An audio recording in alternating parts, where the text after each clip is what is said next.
Hello అందరికీ నమస్తే అందరికీ. ఈరోజు వచ్చేసి ఇది ఫ్రైడే ఈవినింగ్ పూజ వ్లాగ్ అండి.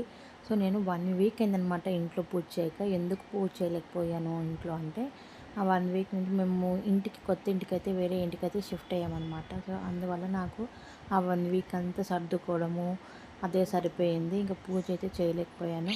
ఇంకా థర్స్డే రోజు ఈవినింగ్ అయితే నేను ఇక దేవుళ్ళనన్నిటిని సర్దేసుకున్నాననమాట. సర్దేసుకొని ఇంక ఫ్రైడే రోజు మార్నింగ్ కూడా కుదరలేదు చేద్దాం అనుకుంటే, ఇంకా ఆ రోజు ఈవినింగ్ ప్రదోష సమయంలో అయితే నేనైతే ఇంకా పూజ అయితే చేసుకున్నాను. చాలా ప్రశాంతంగా అనిపించింది. ఇంకా ఇంటి వెనకాల బాల్కనీ ఉందనమాట మాకు. ఇంకా బాల్కనీలో తులసి కోటను కూడా ఏర్పాటు చేసేసుకొని చెట్లన్నీ ఒక పక్కకి సర్దేసుకున్నాను అనమాట. సర్దేసుకొని ఇంకా తులసి చెట్టునైతే అయితే ఒక ప్లేస్ అయితే పెట్టేసి ఇంకా అక్కడైతే దీపాన్ని అయితే వెలిగించేసేసుకున్నాను.